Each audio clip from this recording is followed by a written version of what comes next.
자, 이차함수 그래프에 대한 전반적인 얘기는 이제 마무리가 됐고, 이제는 그 기본적인 이차함수의 모양의 변형이 된 형태를 좀 살펴보도록 하겠습니다. 가장 크게 세 가지가 있는데, 일단 첫 번째는 합성함수, 그렇죠?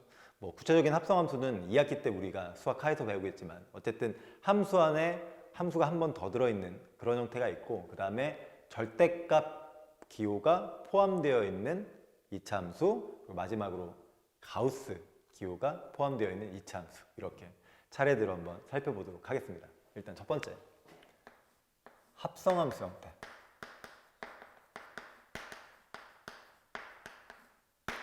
최대체소를 구하라고 하는 경우에 굉장히 많이 나오고, 사실은 방정식 풀 때는 같은 모양이 들어있는 그런 방정식에서 우리가 이제 만났던 형태라고 생각하시면 되겠습니다.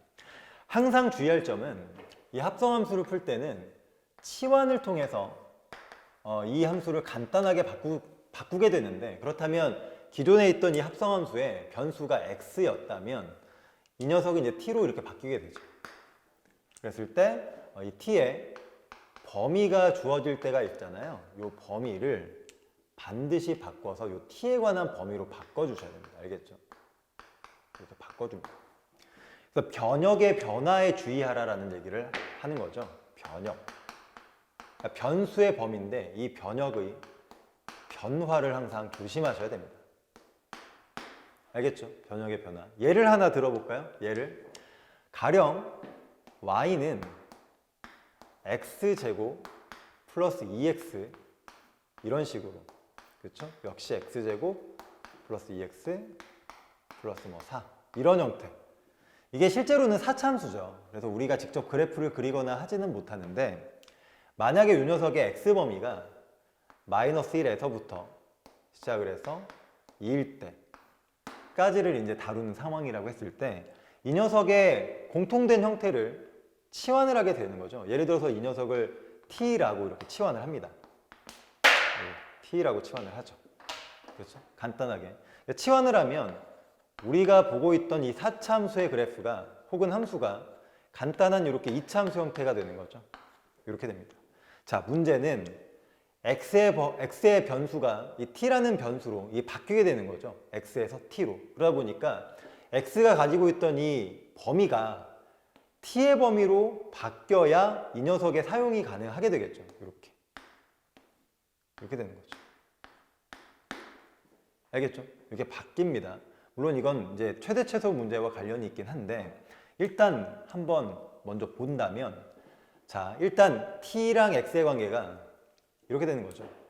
t는 x제곱 플러스 2x, 그리고 기존에 있던 x범위는 마이너스 1에서부터 뭐 2까지 사용이 되고 있다. x의 범위가 제한이 되기 때문에 t에서 나오게 되는, 그렇죠? 이 결과적으로 나오게 되는 이 t의 값도 사실은 얘 x의 영향을 받아서 일정 구간이 되겠죠. 그래서 얘가 들어갔을 때 어떻게 t가 나올 거냐는 다시 한번 그래프를 한번 보고 확인을 하시면 됩니다. 어쨌든 요것도 이차함수의 일종이니까. 그래서 이 녀석을, 그렇죠? 이 녀석을 완전 제곱식으로 고쳐서 우리가, 아니면 이렇게 해도 되겠네요. 그렇죠? 이렇게 해도 되죠. 인수분해가 되니까, 그렇죠? 인수분해가 돼서 이 녀석으로 그래프를 한번 보셔도 되죠. 여기 x축, 여기 이제 t축이라고 해야 되겠죠. t축. 그럼 이 그래프가 0하고 마이너스 2, 그렇죠? x가 0일 때, 마이너스 2일 때 t값이 0이 되니까 결국은 이 점하고 이 점일 때 이 x축에서 만난다는 얘기죠. 그래서 그래프가 아래로 블록인 이런 형태가 되는 걸 알 수 있습니다. 그렇죠? 이 그래프가. 그런데 여기 사용되는 이 x의 범위가 마이너스 1부터 2까지니까 마이너스 1은 여기겠죠. 이게 정확하게 0과 마이너스의 중점이니까 꼭지점에서 상황이, 마이너스 1에서 상황이 벌어지고 2까지죠. 이 정도 되겠죠. 그래프가 좀 더 길어져야겠네요. 이렇게 되죠. 2가 여기까지죠. 그렇죠? 그래서 x가 마이너스 1부터 2까지, 마이너스 1부터 2까지 적용이 될 때, 그때 나오는 y값은 여기서부터, 그렇죠? 이런 y값들이 나와서 여기까지 나오게 되겠죠. 여기까지. 그래서 이 값이 얼마인지 알고 싶으니까 이 마이너스 1을 원래 있던 요 식에다 집어넣어서 계산을 해보면 마이너스 1이라는 t의 값이 나오고, 그 다음에 2도 집어넣어 보니까, 그렇죠? 2도 집어넣어 보니까 8이라는 값이 나오게 되죠. 8이겠죠. 그렇죠? t축도 좀 더 늘려놓을까요? 이렇게 되는 거죠. 그게 8. 그래서 그 x값이 마이너스 1부터 2까지 적용이 될 때 y값은 마이너스 1부터 8까지 나오게 되니까 결국 이 범위에 대한 t의 범위가 어디서부터? 마이너스 1부터 8까지 나오게 된다라는 얘기죠. 이렇게 됩니다. 그래서 지금 주어져 있는 이 함수의 공통 부분을 치환을 하면, 그렇죠? 합성된 항토의 공통 부분을 치환을 하면 이런 간단한 2차 함수가 되는데, 그때 사용되던 x도 이 t로 바뀌게 되기 때문에 바뀌게 되죠. 그래서 그때 사용한 이 범위로 같이 바꿔준다. 즉 변역의 그 변화에 주의하라 라는 얘기죠. 최대 최소나 혹은 뭐 다른 상황에서도 이 범위에 영향을 받는 상황을 고민하셔야 되는 거죠. 자, 두 번째, 절대값. 학생들이 가장 어려워하죠. 절대값에 대해서. 절대값이 포함되어 있는 함수.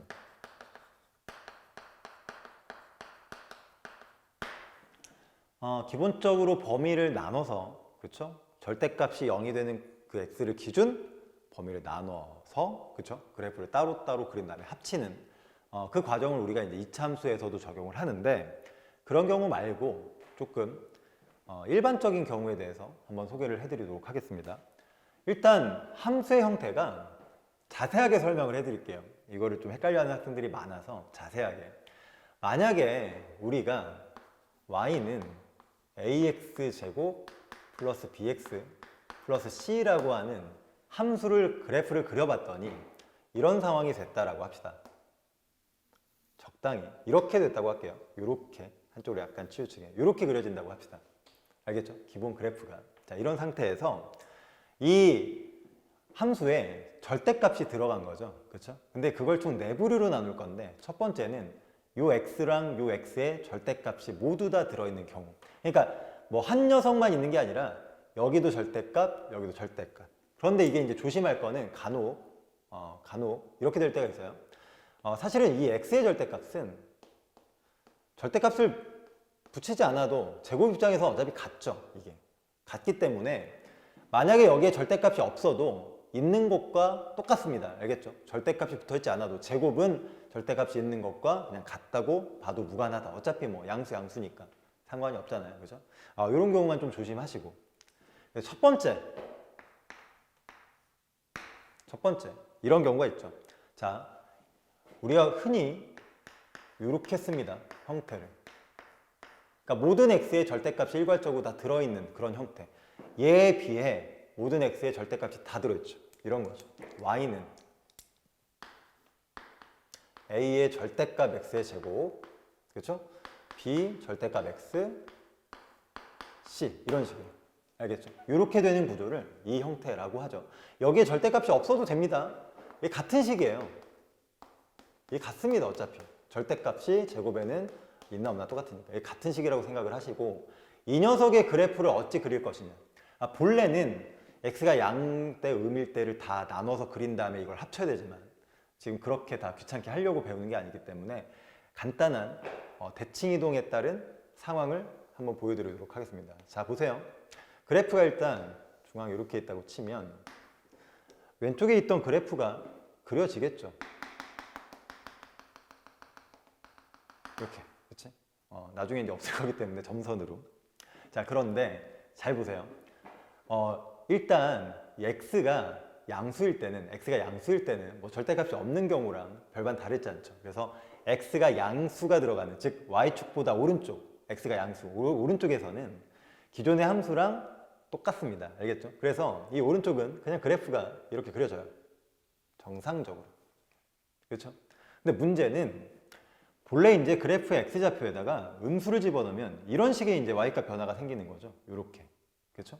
하지만 이 절대값이 있는 상황에서는 내가 음수를 집어넣어도 절대값 때문에 양수로 바뀌어서 이 y가 결정이 되다 보니까 이런 거죠.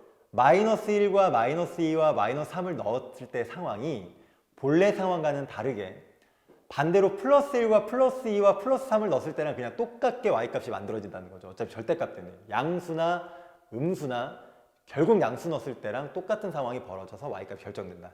그러니까 그러다 보니까 이 그래프 상태에서는 x에다 음수를 집어넣어서 얘의 그래프를 그릴 때도 양수가 들어가서 그려지는 것과 같은 상황이 벌어지기 때문에 그게 이제 그래프로 나타나면 오른쪽에 있는 그래프가 왼쪽으로 그냥 이렇게 대깔꼬마니처럼 복사되는 것처럼 보여요. 정확하게 복사. 그렇죠? 그래서 오른쪽에 x가 양의 상황에서도 음의 상황을 대체한다라는 거죠. 실제 그래프를 그리면 이렇게 접어서 왼쪽에 도장 찍듯이 찍으시면 됩니다. 이렇게 되는 거죠. 이렇게 그려집니다. 똑같나요? 똑같아야 되는데 이게 똑같죠. 동일하게 찍힙니다. 완벽하게 왼쪽으로 넘어간다고 생각하시면 돼요. 이렇게. 그래서 x의 절대값이 있다. 그럼 x가 양인 부분만 살아남아 음인 부분 없어지는 거죠. 그리고 얘가 복사된다라고 생각을 하시면 됩니다. 그래서 항상 좌우가 대칭인 모양의 그래프가 완성이 된다. 이게 첫 번째. 자, 두 번째 갈까요? 이번에는 y에다 절대값을 씌우겠습니다. 사실은 요거는 이제 함수라고 부를 수는 없어요. 그냥 방정식의 그래프라고 소개를 하는데 구체적으로 이 식 기준으로 생각하면 이렇게 되는 거죠. y에만 절대값이 붙어 있는 겁니다. 나머지는 다 동일하게. ax제곱, bx, c 형태 이렇게 되는 거죠. 이것도 이제 그래프를 대칭 이동을 통해서 그릴 수가 있는데 요거는 방금 배웠던 요 형태랑 약간 달라요. 자, 일단 어쨌든 기본 그래프를 가지고 자, 이것도 점선이죠. 원래 점선 만들겠습니다. 점선 이렇게 되는 거죠. 점선인데 자, 요 녀석은 y가 양수일 때 쉽게 말하면 x축보다 위에 있던 상황에서는 이거나 큰 차이점이 없죠. 어차피 y가 양수가 들어가니까. 그래서 여기 위에는 원래 그래프랑 같은 그래프가 됩니다. 다르지 않죠. 이렇게 되는 거죠. 자, 그런데 원래는 이제 y 값에 음수가 들어가면 이런 식의 이제 x 값 분포가 돼야 되잖아요. y 값을 음수를 집어넣으면 x 값이 이런 식으로 생기는데 문제는 여기 이제 y 값에 음수를 넣어서 저 상황이 똑같이 나오려고 했더니 절대값이 돼버리기 때문에 결국 y에 음수를 넣으나 양수를 넣으나 상황이 양수로 다 해석이 돼버리죠. 그러다 보니까 음수를 넣는 상황이 발생하지 않고 양수를 넣었던 상황이 복사돼서 그려진다라고 직관적으로 생각을 하셔도 됩니다. 그래서 여기가 이렇게 그려지죠. 절구통 모양으로 위에 있던 부분이 이렇게 뒤집어서 그려집니다. 그러니까 이게 이제 x값 하나당 y값이 두 개가 잡히기 때문에 함수라고는 부를 수가 없죠. 그리고 가운데는 뭐 함수값도 없는 상황이고 그러다 보니까 이건 이제 방정식의 그래프다라고 생각을 하시면 돼요. 어찌됐건 위쪽 부분만 살아남아 밑으로 복사된다라고 생각을 하시면 됩니다. 자, 세 번째. 둘 다 해볼까요? 둘 다? 하나씩 쓰니까 짬뽕 두 개를 해보고 있습니다. 이렇게. 짬뽕. 요거는 그냥 다 절대값이에요. 전부 다. 여기도 절대값, 여기도 절대값, 여기도 절대값, 다 절대값. 얘는 어떻게 되느냐? 똑같습니다. 이렇게 생겼다고 하면 본래 그래프가 이렇게 생겼잖아요. 근데 이거는 x의 양음, y의 양음 넣어도 전부 다 그냥 양수 넣었을 때랑 똑같기 때문에 원래 함수의 양수 부분만 남아요. 다 불가능하죠. 드러나는 게. 그래서 이게 일단 왼쪽으로 복사돼서 음수 상황을 대체를 하고 그리고 이게 또 밑으로 복사되니까 y가 음수일 때도 얘가 대체를 합니다. 이렇게 되는 거죠. 알겠죠? 이렇게 되는 거죠. 이렇게. 아니면 뭐 이렇게 먼저 하고 이렇게 해도 돼요. 어쨌든 그 사분면 상황에서 1사분면이 전부 다 복사된다고 생각을 하시면 되는 거죠. 알겠죠? 일단 요 세 개가 각각의 x, y의 절대값이 붙었을 때 어떤 그래프가 되느냐에 대한 얘기고 자, 이제 마지막으로 네 번째입니다. 요게 가장 많이 나오죠. 네 번째. 이거는 전체 절대값이죠. 요렇게. 이렇게 되는 겁니다. 이 그래프.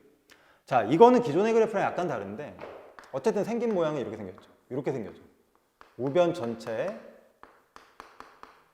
절대값이 붙는 이런 형태. 가장 흔히 많이 보게 되는 상황인데 이거의 그래프를 한번 보여드리면 일단은 x축 그리고 y축 그리고 본래 그래프가 이렇게 생겼죠.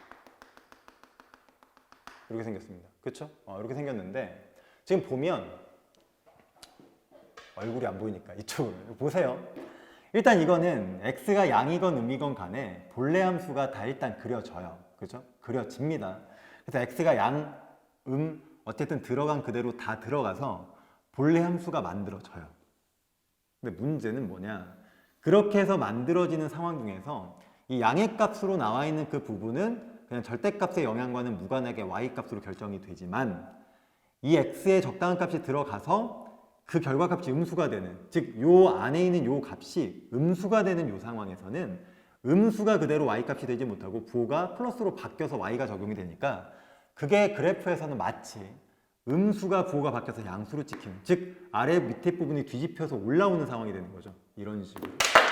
어이구, 힘이 세가지고 이렇게 되는 거죠. 깜짝 놀랐네요. 이렇게 됩니다. 그렇죠? 이렇게 되죠, 그래프가. 그래서 그 그래프가 일단 다 그려져, 그리고 아랫부분이 뒤집어 올라와 이런 식으로. 그래서 뾰족한 부분이 생성이 되는 이런 상황이 벌어진다. 이게 이제 오른쪽 전체 절대값의 그래프다라고 생각을 하시면 됩니다. 알겠죠? 그리고 간혹 이렇게 될 때도 있어요. 뭐 이런 경우도 있을 거 아닙니까? f라는 함수에 있던 x에다 절대값을 씌운 후에, 그죠? 전체 절대값을 씌워서 그걸 y로 이렇게 놓는, 이중으로 쓰여져 있는 절대값이 있을 수도 있죠. 근데 이거는 특별할 건 없어요.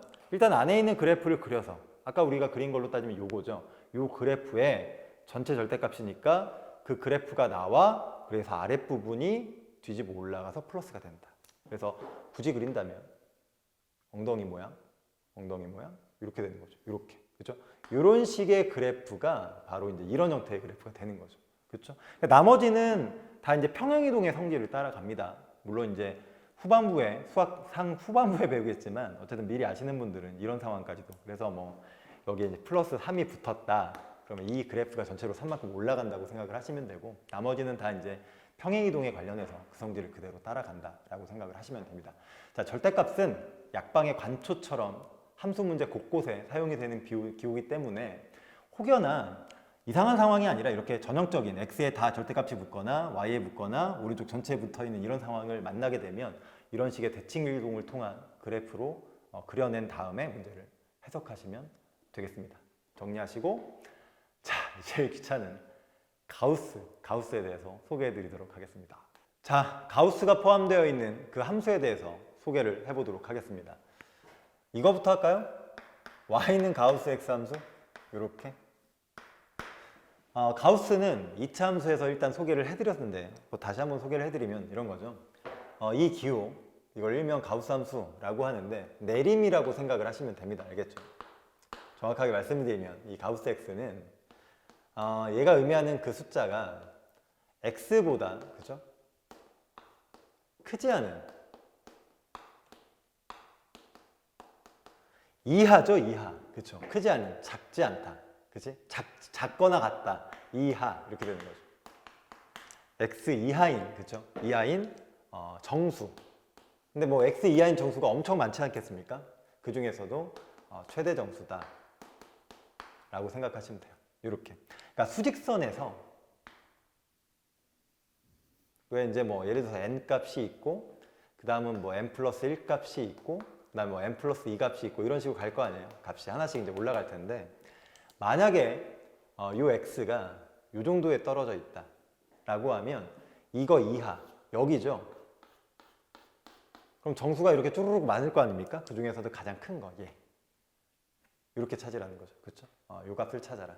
그래서 이걸 이제 일반적으로 반영을 해드리면 이렇게 되는 거죠. 만약에 가우스 2,4가 아니라 2.4, 그렇죠? 그러니까 이 2.4는 수직선에 표현을 해봤을 때 여기 2, 그다음에 여기 3, 여기 4가 있다고 하면은 여기 있잖아요. 2.4 정도. 그러니까 얘 이하의 최대 정수가 2가 되는 거죠. 이렇게 됩니다. 그러니까 소수가 날아간다고 생각을 하시면 되고, 가령 얘가 뭐 정확하게 이제 정수 3이 나왔다. 그러면 여기니까, 그죠? 여기죠, 정확하게. 요 3이라는 값을 그대로 갖게 됩니다. 정수면, 그죠? 이렇게 되는 거죠. 그리고 조심해야 될 거는 음수. 뭐 예를 들어서 마이너스 2.4. 그러니까 이거를 소수점을 그냥 버린다고 생각하고 이게 마이너스 2다라고 간단하게 생각하려는 학생들이 있는데, 사실은 마이너스 2가 아니고 마이너스 3, 마이너스 2, 마이너스 1 이런 식으로 있죠. 음의 범위는. 근데 이제 요 값은 여기 찍히는 게 보이시죠? 그러니까 왼쪽에서 그나마 가장 큰 녀석이 누구냐? 마이너스 3입니다. 이렇게 되는 거죠. 그러니까 음수일 때는 조심하셔야 돼요. 정확하게 수직선상에서 얘 이하의 최대 정수를 찾아내셔야 됩니다. 그러니까 마이너스 2라고 쓰면 오히려 이제 큰 값을 쓰게 되는 셈이니까 잘못된 값이 되는 거죠. 이렇게 기억을 하고 계시면 되겠습니다. 자, 어쨌든 그래프를 한번 그려보겠습니다. 이렇게. 요걸 한번 그려볼게요. x는 뭐 보통 범위가 주어질 때가 있는데 지금은 모든 실수에 대해서, 그러니까 모든 양수, 음수 전부 다 한번 해서 그려보도록 할게요. 일단 뭐 어렵진 않습니다. 자, y축,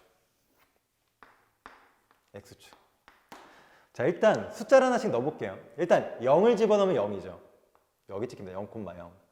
근데 이제 0.1, 0.2, 0.3, 0.4, 0.5, 뚜두두둑 0.9999999 넣어도 가우스의 입장에서 내림이 되니까 다 0이 나오죠. 얘에다가 0부터 1이 되기 직전까지 아무리 넣어도 다 0. 그러니까 그래프상에서 x의 값이 0에서부터 1까지 갈 때 전부 다 그 점은 0의 값을 갖는 y 값으로 찍힌다. 그래서 이게 이런 식으로 오는 거죠. 그리고 1이 되는 그 순간에는 0이 아니라 이번에는 1이 들어가면 이제 그 다음 값 1 이렇게 떨어지는 거죠. 정수가 들어갔을 때. 그러니까 여기가 아니라 이 위에 점이 찍히게 되는 거죠. 이렇게 갑니다. 점프한다라고 생각하시면 돼요. 계단을 한 칸 올라간다. 그리고 나서 2가 되는 지점까지 또 x를 잘게 쪼개서 넣습니다. 1.1, 1.2, 1.3, 1.4 넣으면 그래도 y값 항상 111이 나와서 역시 마찬가지로 1에서 2까지 갈 때 그 y값이 전부 다 1이라는 값만 나오죠. 1이라는 값. 그래서 이런 식으로 계단 형태. 그리고 2에서부터 3까지 넣으면 마찬가지로 2를 넣었을 때 2의 값을 갖고 그 다음부터는 계속 2의 값을 유지하다가 3까지 가는 거죠. 그리고 여기서 다시 한 칸 올라가서 이렇게 일직선으로 가는 거예요. 이런 상황이 계속해서 반복된다는 거예요. 영원히. 그리고 이 앞에도 마찬가지예요. 마이너스 1 넣어도 마이너스 1, 마이너스 1 하고서 약간 오른쪽에 큰 값을 넣어도 역시 마이너스 1. 그러니까 여기서 보면 0에서부터 마이너스 1까지 어떤 값을 집어넣어 전부 다 마이너스 1의 값이 나오기 때문에 이 밑에도 얘의 상황이 계속 반복되는 거죠. 이렇게 됩니다. 마이너스 1이겠죠. 이렇게 되는 거죠. 그리고 또 마찬가지로 여기서 이런 식으로 계속 똑같은 상황이 반복된다. 그래서 계단 형태의 그래프가 이루어진다는 걸 알 수가 있죠. 그래서 정수 칸칸이 올라가는 그래프가 되더라라는 거죠. 그래서 뭐 특별히 많이 신경 쓸 필요는 없고 x값에다가 숫자를 직접 이제 소수점 단위로 집어 넣어가면서 y값의 변화를 관찰한 후에 그래프를 그려보시는 게 가장 기초적인 방법이라고 생각하시면 됩니다. 이거에 관련된 예제를 한번 풀어볼까요? 이런 문제가 이제 나오겠죠. x제곱과 3가우스 x 이렇게 할까요? 의 뭐 근의 수, 실근의 개수 이렇게 할까요? 실근의 개수. 그렇죠? 근데 이거는 일단은 왼쪽도 하나의 함수로 분리를 시키고 이 가우스가 포함된 이 함수도 오른쪽으로 이렇게 분리를 이렇게 시킵니다. 괜찮죠? 그럼 이 그래프야 우리가 이제 그리면 되는 거고 이 그래프를 그리면 되는데 이 그래프를 그려 이 그래프를 그려 그래프상에서 만나는 점을 찾으면 그게 몇 개냐가 바로 얘네들의 실근의 개수가 몇 개냐가 되는 거죠. 그래서 이 그래프를 한번 그려볼 건데 조금 아래쪽에다 그려보도록 하겠습니다. 이렇게 되는 거죠. x축, 여기 y축 이렇게 되는 거죠. 자, 간단하게 한번 그릴게요. 일단 여기가 3이니까 x에다가 내가 0부터 0.1, 0.2, 0.3 넣어서 1 들어가기 직전까지는 전부 다 이 값이 0, y값도 0이 되는 거죠. 그래서 0에서부터 1까지는 그렇죠? 계속해서 그 값이 0에서 출발해서 0의 값을 띄면서 오더라. 그리고 정작 1이 되는 그 순간 1이 되는 그 순간 가우스 값은 1, 3이 곱해서 y값이 3이 되죠. 갑자기 0에서 1이 되는 그 순간 3으로 점프합니다. 여기를 3이라고, 여기 3 정도라고 할게요. 여기로 점프죠. 그리고 여기다 이제 1.1부터 1, 1.1, 1.1, 1.3에서 2가 되기 직전까지는 전부 다 이 가우스 값은 1로 나오니까 3이 곱해지는 값이면 얘가 이제 6으로, 3으로 떨어지는 거죠. 6이 아니고. 그래서 얘가 이런 식으로 갑니다. 그리고 2가 되는 그 순간에는 이 값이 드디어 2가 완성되니까 y값이 6이 되는 거죠.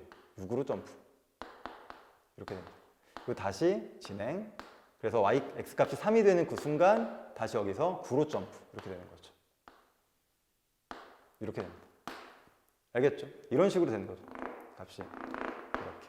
그리고 이 왼쪽도 마찬가지로 마이너스 1에서 0 사이에서는 이 밑에 있는 마이너스 3이라는 값을 찍게 되는 거죠. 이렇게 되는 겁니다. 그리고 마이너스 2에서부터 마이너스 1까지도 마찬가지로 이 밑에 마이너스 6까지 내려가겠죠. 그림을 정확하게 그려야 되니까 이 마이너스 6 여기 비어 있고 이렇게 돼서 이렇게 됩니다. 그래서 그 추세가 계속 일정하게 올라가는 거죠. 자, 이 그래프는 그렸고 이 그래프를 여기다 이제 겹쳐서 그려볼 건데 이게 지금 0,0을 꼭지점으로 하는 그래프니까 여기를 지나죠. 일단 교점이 하나 생기죠. 그리고 이제 그래프가 이렇게 아래로 굴러긴 그래프가 될 텐데 어차피 왼쪽에서 만날 일이 없으니까 오른쪽의 그래프 상황만 정확하게 보면 돼요. 근데 1을 대입하면 얘가 1, 2를 대입하면 얘가 4, 3을 대입하면 얘가 이제 9가 되는 거죠. 그리고 4를 대입하면 얘가 이제 16이 돼서 이 상황보다 훨씬 더 빠르게 올라가니까 마지막으로 만나는 점이 여기라는 걸 알 수 있어요. 그렇죠? 그래서 1,1을 지나고 2일 때 얼마 지나요? 4를 지나죠. 한 요 정도라고 할까요? 3일 때는 얼마를 지납니까? 9를 지나죠. 그래서 그래프 형태가 이렇게 보면 이렇게 되는 거죠. 이렇게 올라간다. 실제 그래프를 그려보면 이렇게 된다. 그래서 그래프를 관찰해 보니까 교점이 일단 여기서 하나 생기죠. 여기서 하나 생깁니다. 여기서 하나 생기네요. 마지막 여기서. 그래서 그 근이 개수상 몇 개? 4개가 만들어질 것이다 라고 하는 거죠. 이렇게 찾습니다. 교과과정 외범이기 때문에 이게 뭐 나올 확률은 많지는 않지만 그래도 가끔 양념처럼 사용이 되는 그 가우스 기호니까 꼭 이해를 하시고 이런 식으로 사용하는 법을 한번 익혀두시면 좋을 것 같습니다. 넘어갈까요? 다음으로 2차 함수의 마지막 최대 최소 해볼까요? 자, 최대 최소. 그래프만 그릴 수 있다면 너무나 쉬운 최대 최소가 되겠습니다. 일단 뭐 y는 ax제곱 bx 플러스 c죠. 물론 이제 a는 0이 아니죠. 당연한 거죠. a, b, c는 다 실수일 거고 일단 그래프를 그려야 됩니다. 그래프를 그려서 그 x의 범위에 대해서 이제 조건을 봐야 되는데 일단 우리가 이제 첫 번째 경우는 x가 모든 실수일 때 그러니까 제한 범위가 없는 거죠. 그렇죠? 요거는 굳이 언급할 필요가 없을 정도로 간단합니다. 만약에 이제 아래로 굴러긴 경우는 최소값만 존재하는 거죠. 그렇죠? 우리가 흔히 이게 최대나 최소라고 하는 거는 y값을 말하는 거죠. 이거 착각하시는 분이 있는데 이게 y값입니다. 그러니까 이 함수가 가질 수 있는 값 중에, 그렇죠? 이 값 중에 가장 크고 작은 것을 우리가 최대값, 최소값이라고 하는 거고. 물론 이제 최대 최소가 되는 상황에서 x값이 정해져 있겠지만 우리가 일단 최대값, 최소값이라고 부르는 애는 전부 다 y값입니다. y값. 알겠죠? y값을 최대 최소라고 한다. 어찌됐건 x가 모든 실수라면 이 모든 x값을 대입했을 때 가장 작아지거나 가장 커지는 값을 최소값, 최대값. 근데 이 그래프는 가장 작아지는 최소값밖에 존재하지가 않죠. 최대값은 한도 끝도 없이 올라가 버리니까.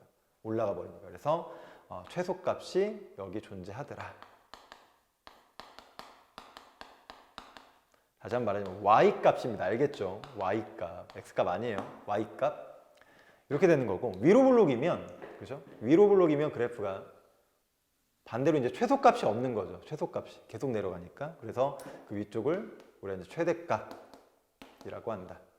그러니까 그래프를 그려보시면 되는 거죠.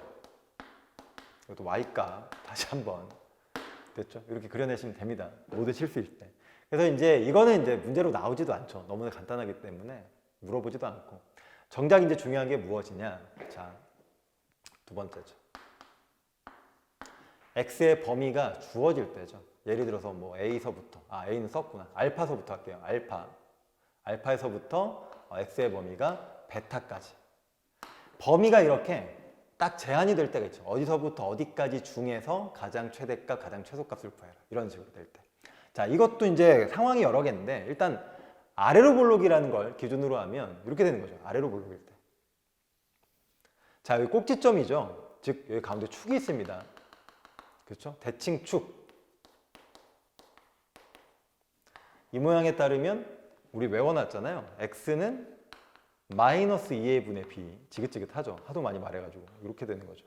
이게 대칭축인데 항상 우리가 이제 최대 최소를 구할 때 x 범위가 주어져 있다면 이 범위가 이 축 기준 어떻게 분포되어 있는지를 보셔야 돼요.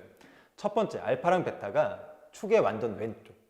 여기 알파, 여기 베타. 이렇게. 그러면 어쨌든 우리가 살펴볼 거는 여기서부터 이 범위 안에서 갖는 y값 중에 가장 크고 작은 걸 찾으면 되는데, 당연히 여기가 최대값을 갖겠죠. 가장 높이니까. 최소값을 갖습니다. 이것도 너무 간단하죠. 그냥 축보다 왼쪽이니까 당연히 작으면 작을수록 큰 최대값, 크면 클수록 가장 작은 최대값, 이 범위에서 이렇게 되는 거죠. 그리고 반대로 이 녀석이 축보다 오른쪽에 있을 때 여기 알파, 이번에는 여기 베타, 또 마찬가지입니다. 여기가 최대, 여기가 최소가 되는 거죠. 그렇죠? 특별히 어려운 점이 없다. 그래프 그려, 축 확인해, 범위 판단 확인만 하시면 되는 거죠. 어렵지 않다. 자, 마지막 세 번째. 이것도 역시 범위가 주어집니다. 축을 그리고 여기 범위를 확인했더니 그 범위 안에 이 축이 포함되어 있는 상황이 있죠. 예를 들어서 여기 알파, 여기 베타. 자, 이런 경우는 최대 최소를 찾을 때 우리가 신경 써야 될 게 무엇이냐? 바로 이거죠.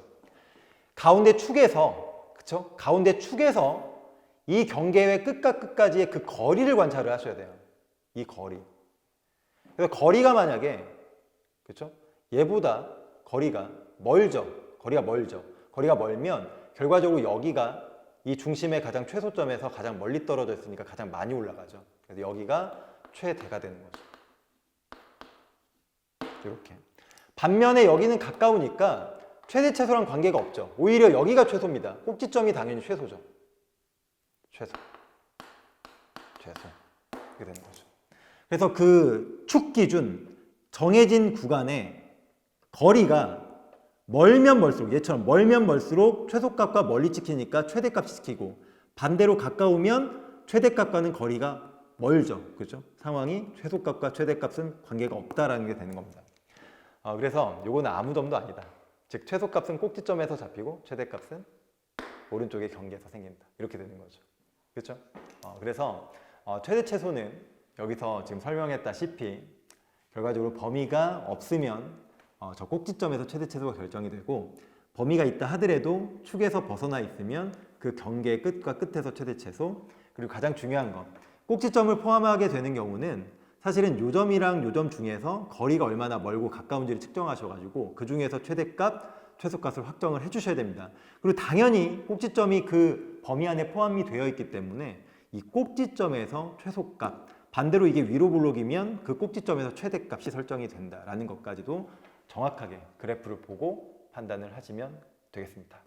자, 여기까지가 이차함수에 관한 설명들이었고, 뒤에 이제 이차함수의 실생활 문제라든지 그런 최대 최소 구하는 관련된 활용 문제가 있잖아요. 그거는 일단 담임 선생님과 문제를 한번 풀어보시면서 면밀하게 분석을 해보시기 바랍니다. 자, 이차함수는 여기까지 하고 다음 강의에서 만나보도록 하겠습니다.